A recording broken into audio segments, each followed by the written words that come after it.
maka silahkan aparat penegak hukum menegakkan keadilan. Ya, kalau kami sudah ditegakkan hukum, kami sudah diperiksa, disebut sebagai tersangka, maka silakan kerumunan-kerumunan yang lain. Keluarganya Presiden Jokowi, ada anaknya, ada menantunya, ayo tegakkan hukum. Korban berikutnya ada Habib Muhammad Rizik Syihab, imam besar kami, yang saat sekarang ini ditahan di Polda Metro Jaya.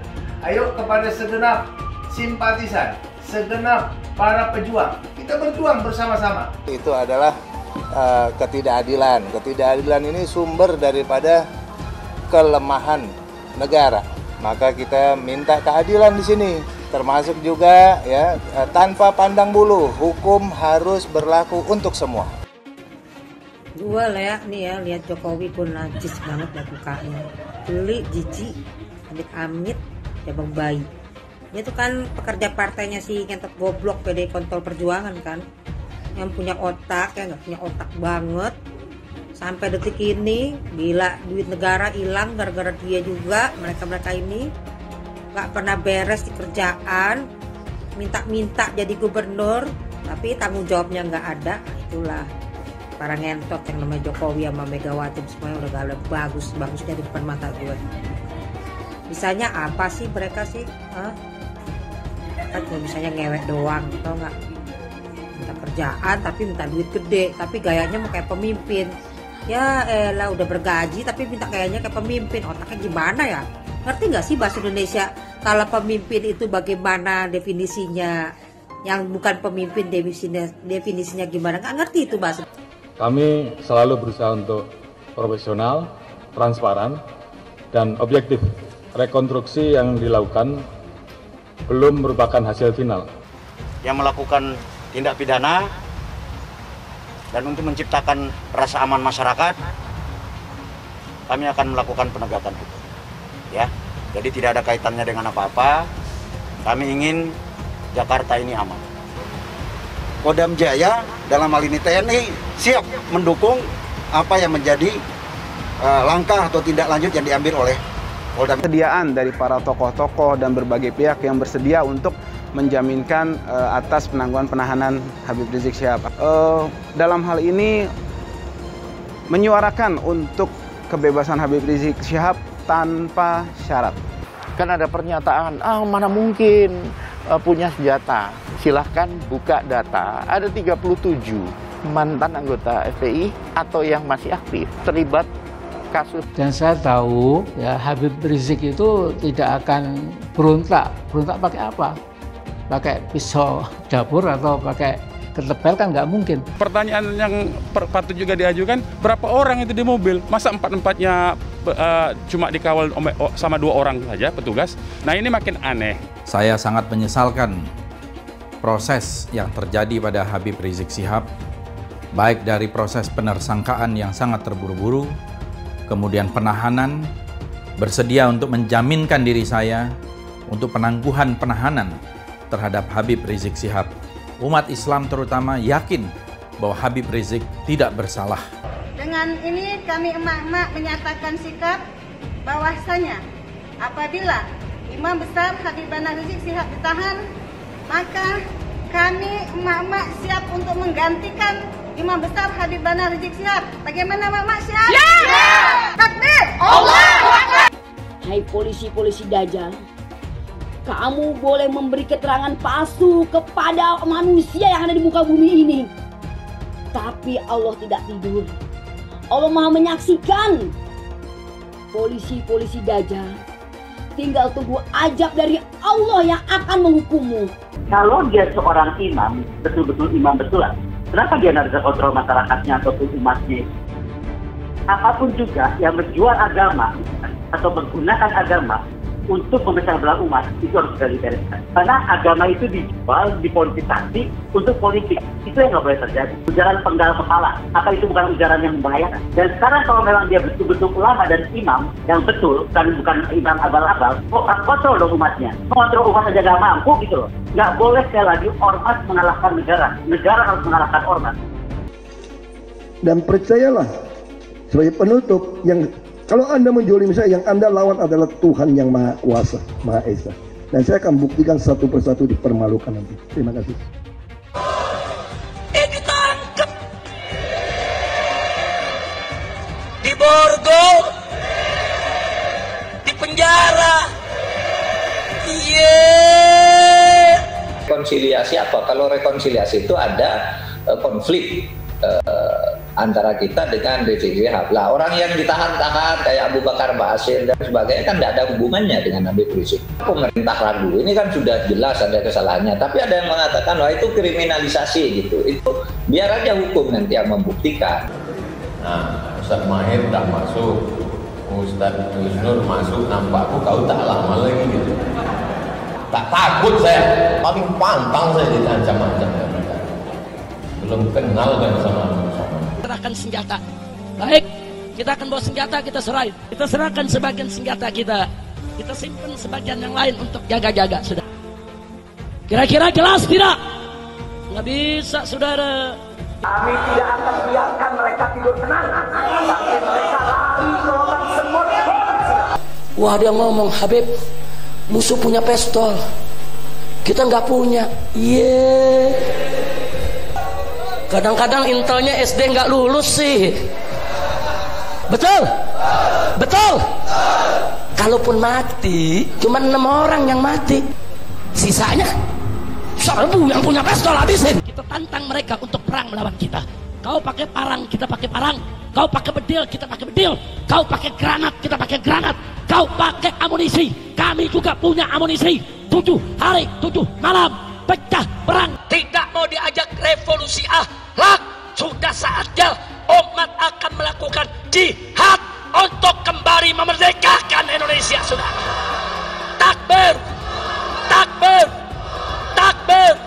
Siap revolusi. Sekarang ini ada upaya di mana-mana supaya bagaimana umat Islam tidak lagi mempelajari ayat-ayat jihad. Bahkan mereka katakan ayat-ayat jihad itu tak lebih merupakan ayat provokasi. Jihad bukan teroris, terorisme bukan jihad. Ada satu jenderal bicara di televisi, ditanya apa sih ciri teroris? Apa dia jawab? Ya, ciri teroris itu yang menerapkan syariat Islam. Astagfirullahaladzim. Maka saksikanlah, hei dunia, hei jin dan manusia, saya adalah termasuk golongan teroris. Habib Rizik, napa? Yang terhormat Gus Dur yang selalu menyebut saya teroris lokal. Gus Dur itu buta mata juga buta hati. Gus Dur menyatakan bahwa FPI harus bubar. Tapi alhamdulillah dengan pertolongan Allah, 4 bulan kemudian bukan FPI yang bubar, tapi Gus Dur yang bubar, jatuh dari kekuasaannya. Ya Habib, kita jadi kalau jadi presiden aja nggak bisa bubarkan FPI, bagaimana sekarang mau bubarkan FPI? Boleh nggak Habib menghina orang lain? Nggak boleh. Masa punya darah Rasulullah kok menghina orang? Kan nggak pantas. Evolusi akhlak. Sementara penyampainya ini akhlaknya tidak bagus. Saya meyakini kalau kemudian polisi melakukan itu tentunya mempunyai bukti yang bisa dipertanggungjawabkan. Selama itu dilakukan, saya pikir bukan kriminalisasi ulama. Hari ini orang menafsirkan Al-Quran sesuai dengan kepentingan masing-masing. Bahkan lebih celaka lagi adalah kepentingan politik masing-masing. Jadi kalau ada ulama yang ngomongnya kasar, ulama bukan itu, bukan ulama. Tidak ada kriminalisasi ulama, tidak ada. Yang dikriminalisasi adalah mereka-mereka yang memiliki kesalahan. Presiden tidak minta maaf, menteri tidak minta maaf. Kami akan ajak umat Islam rame-rame turun, kita demo kepung istana presiden supaya tidak kurang ajar. Takbir. Presiden goblok. Udah menteri agamanya saudara sesat, kurang ajar. Korinya dajjal, istananya menjadi istana iblis. Kalau saya ajak turun kepung istana, siap tidak? Siap tidak? Takbir. Kalau ikut Pancasila Bung Karno, sila ketuhanan dipantat, saudara. Video azan cuman hayya 'alal shalah diganti hayya 'alal jihad. Jadi nanti yang jawab Allahu Akbar ataupun hayya 'alal jihad juga. Anda tunggu sekarang Bang Riz. Hayya 'alal jihad. Hayya 'alal jihad. seumur hidup saya belum pernah lihat ada orang adzan kok kayak gitu. Adzan kok seruan untuk sholat diganti seruan untuk jihad. Nah, ini sesuatu yang sangat bertentangan ya dengan ajaran Nabi Muhammad SAW. Kalau ada sesuatu ya selesaikan sesegera mungkin. Jangan dia ditunggu sampai meningkat. Tadi kan ditunggu sampai meningkat. Sebenarnya dari dia datang pun sudah ada pelanggaran kan. Dari awal itu sudah seperti itu. Ya, baliho juga sesegera mungkin turun dengan. Tidak ada sedikit pun niat untuk melakukan tindakan-tindakan di luar konstitusi. Tidak ada imajinasi untuk melakukan pemberontakan apalagi. Kenapa Habib Rizik dijadikan musuh? Copot segera Pangdam Jaya. Jadi kalau tentara dan polisi nggak bisa menegakkan hukum di sana, nggak berani untuk menangkap para pelaku, suruh pakai BH sama rok. Saya mau tanya, namanya kita ganti jangan? Jadi apa? Jadi apa? Teriak yang serempak, lebih keras, lebih kompak. Jokowi kita ganti namanya menjadi Jokodok, sudah. Setuju? Siap turunkan Jokodok. Siap turunkan Jokodok. Siap lengserkan Jokodok. Takbir. Siap turunkan Jokodok. Apa pantas odok mondok di istana? Siap keluarkan dari istana. Siap lengserkan. Takbir. Siap serbu istana. Siap serbu istana. Siap ambil alih kekuasaan. Takbir. Kalau besok terjadi lagi peristiwa penyerangan terhadap umat Islam, saya minta kepada umat Islam tidak usah nunggu pemerintah, bunuh semua pendeta yang terlibat. Sudah. Takbir. Berani bunuh pendeta-pendeta radikal, berani habisi Kristen radikal. Takbir. Berani benar dan berani. Pelanggaran itu ditindak sesegera mungkin. Dalam waktu kurang dari 24 jam, Pemprov DKI menegakkan aturan. Artinya yang melanggar ya harus ditindak. Itulah yang kita lakukan. Kalau ada satu gambar binatang, terus ditulis Habib Rizik, berarti itu menghina saya sebagai binatang. Walaupun itu gambar bukan gambar saya, saudara. Itu penghinaan kepada Nabi alaihi salatu wassalam. Boleh kita menghina Yesus mereka. Apa boleh kita menghina Tuhan mereka? Yang menghina Nabi, menghina Islam, menghina ulama, proses, betul. Kalau tidak diproses, jangan salahkan umat Islam kalau besok kepalanya ditemukan di jalanan, saudara. Takbir. Takbir. Siap bela Nabi. Siap bela Nabi, siap mati untuk Rasulullah. Takbir. Kita doakan Habib Rizik, Allah Ta'ala panjangkan umurnya. Jadi pemimpin insya Allah di Indonesia. Yang kedua, Allah pendekkan umur Megawati Pak Jokowi.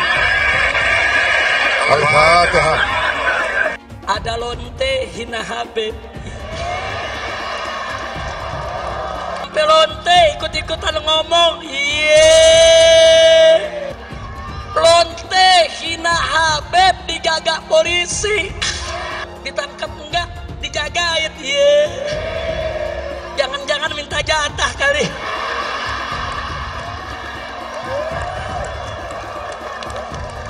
Jadi pemimpin itu berpihak dulu, ada keberpihakan, dari keberpihakan dibuat mekanisme aturannya.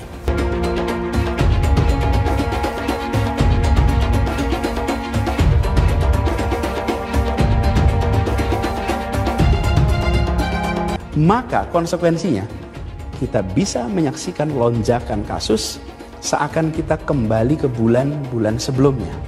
Dan bila itu sampai terjadi, maka Pemprov DKI Jakarta, gugus tugas DKI Jakarta tidak akan ragu, tidak menunda untuk menggunakan kewenangannya menghentikan kegiatan sosial ekonomi di masa transisi ini. Rakyat kecil yang nggak patuh protokol kesehatan didenda.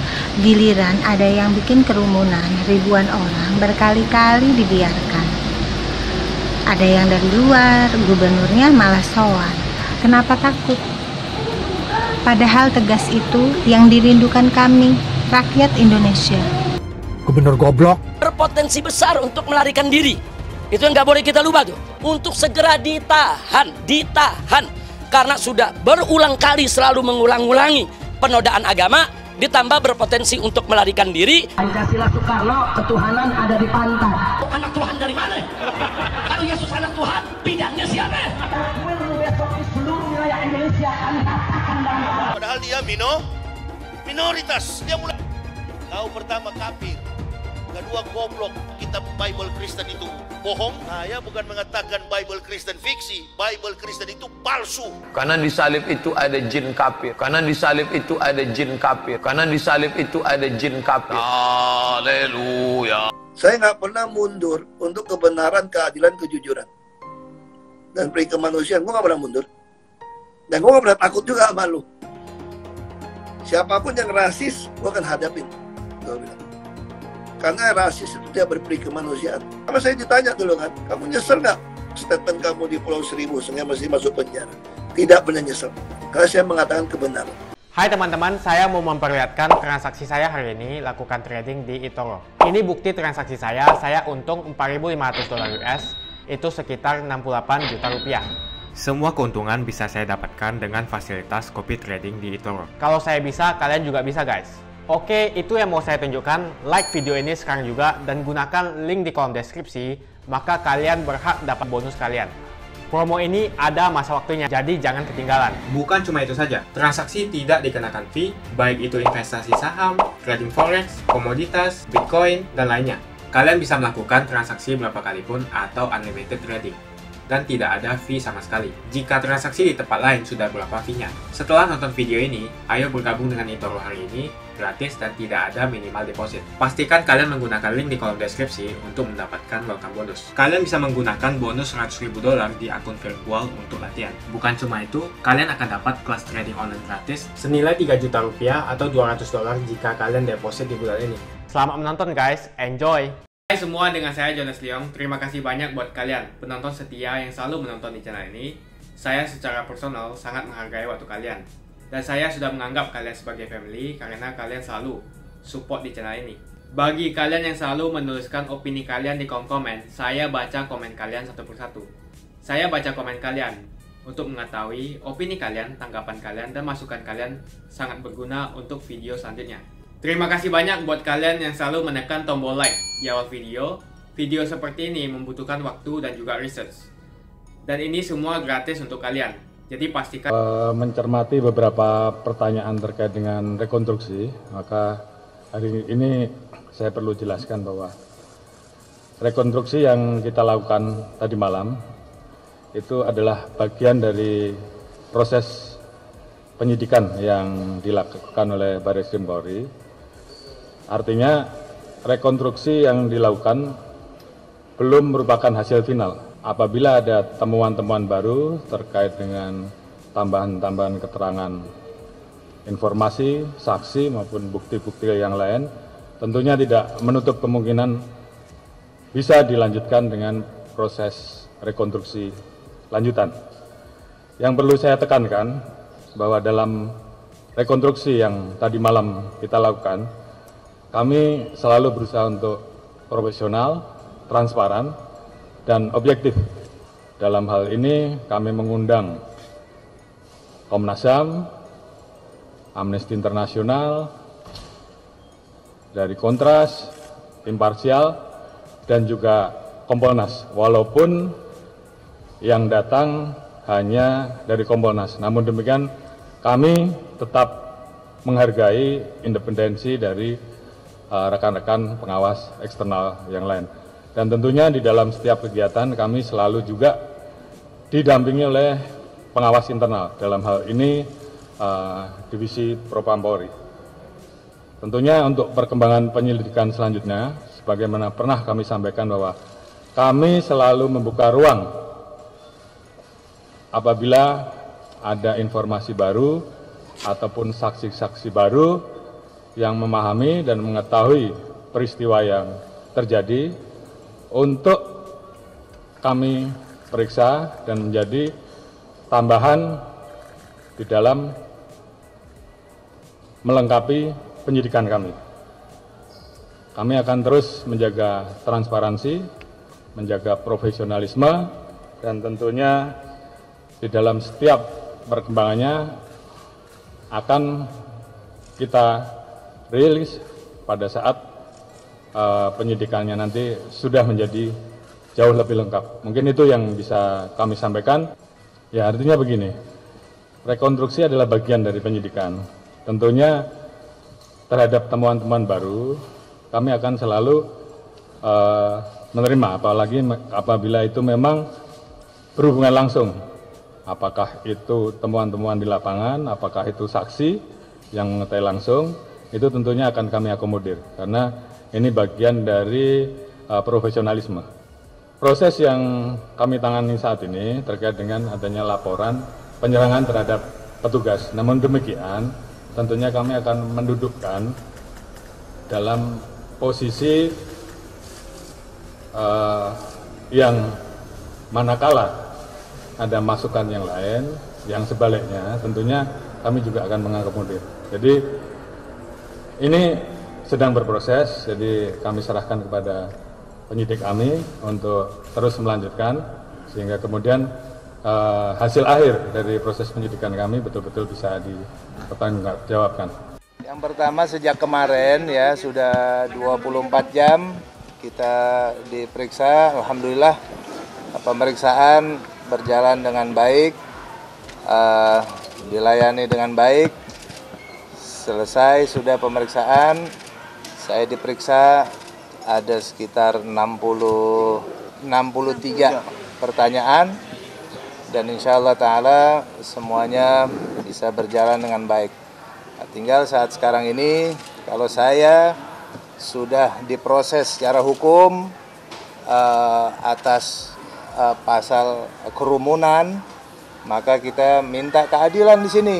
Yang lain juga yang berkerumun, termasuk wartawan yang berkerumun sekarang, nah ini harus diproses juga biar adil.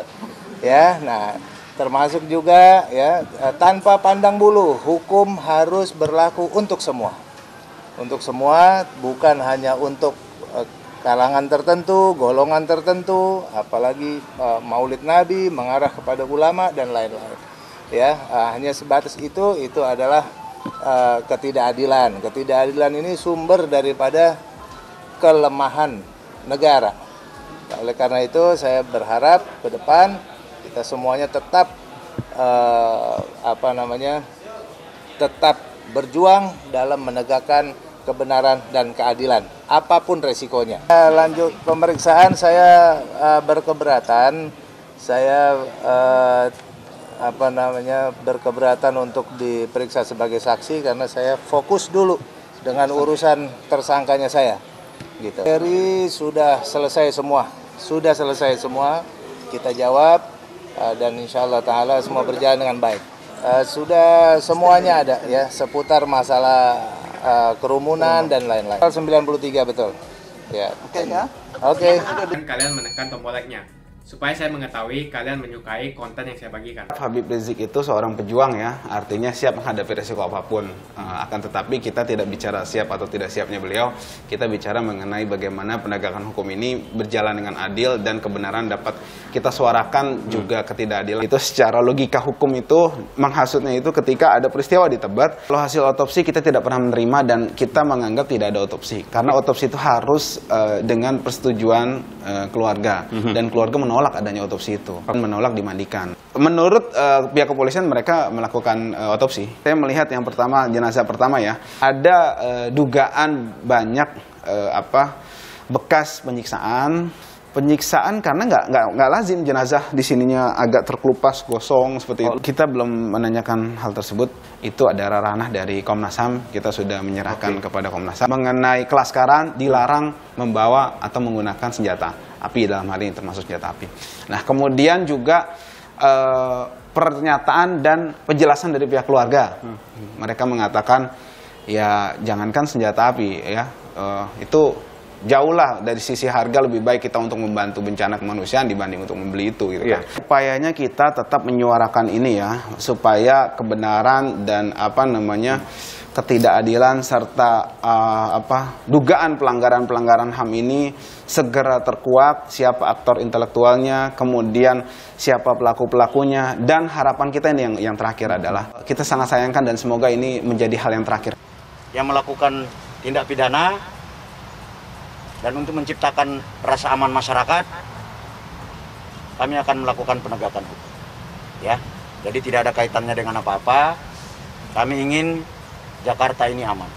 Ya, saya katakan tadi, TNI Polri itu ibaratnya ya, satu badan yang tidak bisa terpisahkan gitu ya.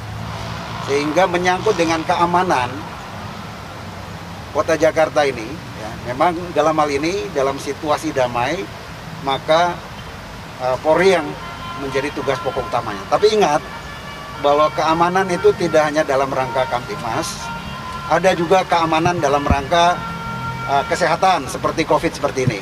Nah, di sini juga perlu satu kolaborasi atau kerjasama. Oleh karenanya itu, Kodam Jaya dalam hal ini TNI siap mendukung apa yang menjadi langkah atau tindak lanjut yang diambil oleh Polda. Permohonan penangguhan saya sampaikan bahwa pihak Habib Rizik telah berdiskusi dengan tim kuasa hukum, kemudian menyampaikan bahwa kami menghormati seluruh kesediaan dari para tokoh-tokoh dan berbagai pihak yang bersedia untuk menjaminkan atas penangguhan penahanan Habib Rizik Syihab. Akan tetapi Habib Rizik Syihab sampai saat ini belum memutuskan untuk mengajukan permohonan penangguhan atau tidak. Akan tetapi kami menghormati juga dan sangat mengapresiasi berbagai petisi yang muncul di masyarakat, berbagai desakan di masyarakat, berbagai aksi di masyarakat, berbagai keinginan dan upaya-upaya dari masyarakat, termasuk para tokoh-tokoh yang sangat kita hormati, baik tokoh agama atau tokoh nasional, yang dalam hal ini menyuarakan untuk kebebasan Habib Rizik Syihab tanpa syarat. Informasinya sudah lumayan banyak, tapi yang tadi menghubungi kami antara lain dari Komisi 3 DPR ya, kemudian dari anggota DPR juga ada. Kita ikuti aja alur-alurnya saat ini, tinggal nanti memang kita menghormati proses yang dilakukan oleh para penyidik untuk demi proses ini berjalan sesuai dengan koridor hukum yang berlaku. Yang pertama, perbedaan pendapat, dua versi, dua pihak, hal yang biasa. Tinggal pertanyaan yang muncul adalah dasarnya apa? Harus ada bukti, harus ada fakta yang sahih, ya, yang bisa dipertanggungjawabkan. Baru kita boleh menganalisis atau boleh berpendapat. Bisa berasal dari saksi, bisa berasal dari barang bukti yang kemudian sudah diolah dengan scientific crime investigation. Ketika kita hanya berdebat, tidak ada habisnya. Masing-masing pihak tentunya sedang menyusun pembuktian. Memang ada petugas yang mengamankan dari jauh ketika ada orang yang datang. Nah, ketika kita menyeberang di rest area seberang, mereka yang malah bercerita. Ya betul, saya dengar ada tembakan dan sebagainya. Artinya mungkin ada kebijakan sendiri oleh pihak penyidik dalam hal olah TKP ini. List lain diperlukan untuk menjaga keutuhan TKP. Bisa dalam konteks masalah posisi benda-benda yang ada di situ untuk tidak digeser, dipindahkan. Seandainya ada bagian-bagian yang luka dan sebagainya setelah difoto, kalau memang susah dipindahkan, dibiarkan tetapi ada garis polisi. Segera setelah peristiwa dari pihak lapor memeriksa, itu biasanya jelaga, kemudian senjata yang habis dipakai, itu mereka bisa mengidentifikasi. Kemudian yang kedua, sidik jari yang ada di senjata api. Itu juga perlu. Kemudian ketiga, kalau kita mau bicara tentang asal-usul senjata, itu bisa dilihat, ini senjata rakitan atau asli. Ketika itu asli, ada nomor seri. Nomor seri itu bisa kita menanyakan ke, kalau di Amerika ada lembaganya. Kan ada pernyataan, mana mungkin punya senjata. Silahkan buka data, ada 37 mantan anggota FPI atau yang masih aktif terlibat kasus teror. Seperti contoh, di Pekalongan beberapa menyembunyikan Nurdin M. Top. Bom di Polresta Cirebon. Beberapa ditangkap. Hanya background untuk menunjukkan bahwa kita jangan underestimate untuk menyikapi masalah ini. Ketika mayat sudah beberapa hari kemudian, tentunya terjadi perubahan-perubahan. Buat orang awam bisa menafsirkannya lain. Oleh sebab itu marilah kita merujuk pada pakar sehingga kita tidak silang pendapat yang sebenarnya sia-sia. Yakinlah bahwa ini akan dikawal oleh banyak pihak. Wah, dia ngomong, Habib, musuh punya pistol, kita nggak punya. Kadang-kadang intelnya SD nggak lulus sih. Bisa menegakkan hukum di sana, nggak berani untuk menangkap para pelaku, suruh pakai BH sama rok. Besok tentara dan polisi yang kalau anak Tuhan dari mana? Kalau Yesus anak Tuhan, bidangnya siapa? Besok di seluruh wilayah Indonesia kami katakan dan orang-orang Bali di berbagai wilayah kami kumpulkan, kami pulangkan ke Bali. Pancasila Soekarno, ketuhanan ada di pantat. Presiden goblok. Udah menteri agamanya saudara sesat, kurang ajar, korinya dajjal, istananya menjadi istana iblis. Hai teman-teman, kalian sudah membuka akun untuk melakukan investasi atau trading? Jika belum, membuka rekening di eToro gratis loh. Bahkan cuma butuh 5 menit saja. Cepat dan simple. Dan semua bisa dilakukan secara online. Sampai saat ini ketika kita mau melakukan investasi saham atau trading forex, kita masih menggunakan cara yang kuno. Seperti kita menelpon banker atau broker yang melakukan atau mengeksekusi transaksi kita. Tapi apakah kalian tahu di eToro kita membeli saham atau forex, kita cuma login, lalu memilih apa yang kita mau, lalu masukin angka berapa banyak yang ingin kita beli, lalu tinggal klik. Sesimpel itu. Sampai saat ini kita bingung mau investasi saham luar negeri, trading forex, komoditas, dan cryptocurrency di mana tempatnya. Kita bisa transaksi semua trading ini di eToro. eToro merupakan one-stop shopping. Sampai saat ini kita membayar fee di setiap transaksi kepada banker atau broker. Setiap kita melakukan transaksi jual beli, biasanya kita dipotong fee oleh platform kita. Kalau dalam 1 bulan kalian melakukan transaksi 1 kali, mungkin tidak terasa. Coba kalian melakukan trading sebanyak 100 kali. Sudah berapa fee-nya? Misalnya kalian membeli saham Google dengan fee per transaksi $10. Jika kalian membeli saham Google 10 kali, maka fee transaksi sudah $100. Belum lagi kita akan dikenakan fee ketika kita menjual saham itu. Itulah sebabnya saya memilih eToro, karena tidak ada fee sama sekali. Saya ulangi, di eToro tidak ada fee sama sekali ketika kalian melakukan transaksi. Dan yang kedua, kalian bisa melakukan unlimited trading atau trading sebanyak apapun. Ya, kalian bisa melakukan trading 10 kali, 100 kali, 1000 kali dalam sehari tanpa dikenakan fee. Jadi berapa banyak uang yang kita hemat dari fee saja. Sampai saat ini ketika uang dana kita dikelola oleh manajer keuangan, terkadang kita tidak diberitahu ketika akan melakukan transaksi. Bahkan investasi kita dipotong biaya. Dan kita dibikin bingung karena kurangnya transparansi. Kita juga bingung memilih investasi manajer yang bagus untuk mengelola investasi kita. Alhasil, investasi kita bukannya untung malah rugi. Bahkan yang lebih ekstrim, kita tertipu oleh manajer investasi yang ilegal. Tapi apakah kalian tahu di eToro ada fasilitas yang namanya copy trade, di mana kita bisa menduplikasikan investasi atau trading yang dilakukan oleh trader profesional. Semua data terbuka dan transparan dan kita bisa melihat performance sampai 10 tahun yang lalu. Dengan fasilitas ini, kamu tidak usah lagi menelpon manajer keuangan kamu untuk melakukan trading. Atau pusing investasi kamu merugi dikelola oleh manajer keuangan. Di eToro kita bisa memilih investor profesional yang sesuai dengan yang kita sukai. Dan di eToro banyak sekali profesional investor yang keuntungannya di atas 50%. Bulan ini saya profit 140%. Jika kalian ingin profit seperti saya, kalian tinggal menggunakan fasilitas copy trade. Jadi ketika saya profit, maka otomatis kalian akan mendapatkan profit. Mau beli saham Google, 1 unitnya mahal. Di eToro kalian bisa beli di bawah 1 unit atau pecahan unit. Contohnya kita membeli saham Google dengan hanya $50 saja, yaitu 0,02 unit. Di platform lain, kalian diwajibkan untuk membeli minimal 1 unit atau $1.500 untuk saham Google. Dengan $50 atau Rp700.000 saja, kalian sudah bisa memiliki saham Google. Menarik bukan? Saya sudah lama menggunakan eToro dan minggu ini saya profit 140%. Jadi bergabunglah dengan eToro dan mulai profit hari ini. Jadi apa yang kalian tunggu? Mendingan kalian cobain sendiri aja deh. Tutorial bisa kalian cek di kolom deskripsi dan kalian harus menggunakan link di kolom deskripsi untuk mendapatkan welcome bonus. Jika tidak, maka tidak akan mendapatkan bonus. Dan gunakan bonus $100.000 di akun virtual Anda untuk mengenal lebih jauh tentang eToro atau bisa digunakan untuk latihan.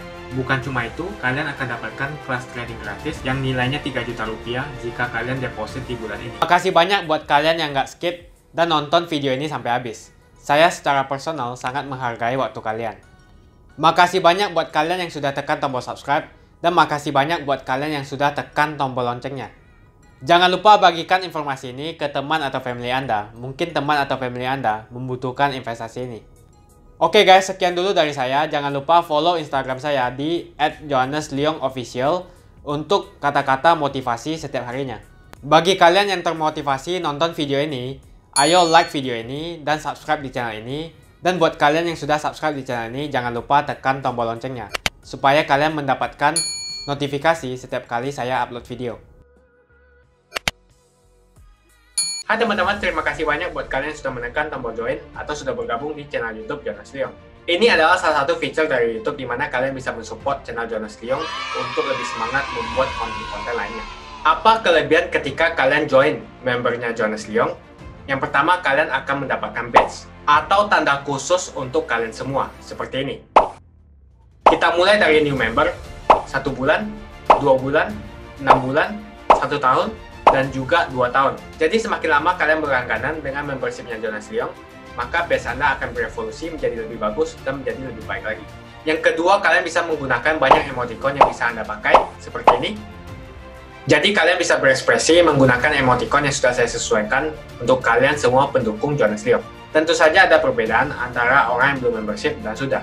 Dari segi tampilan nama yang di-highlight dan juga logo di samping nama ketika Anda komen. Dan juga komen kalian akan lebih sering saya reply dan juga akan saya pin atau feature di setiap video. Buat kalian yang tidak bisa ikutan atau bergabung membership, tidak masalah. Karena dengan Anda menonton dan juga subscribe channel YouTube Jonas Leong, dengan cara like dan juga komen channel YouTube Jonas Leong, itu sudah cukup untuk mensupport channel Jonas Leong. Ini adalah fitur di mana kalian ingin mensupport channel YouTube Jonas Leong secara lebih lagi. Oke teman-teman, terima kasih banyak untuk support yang kalian berikan kepada channel YouTube Jonas Leong.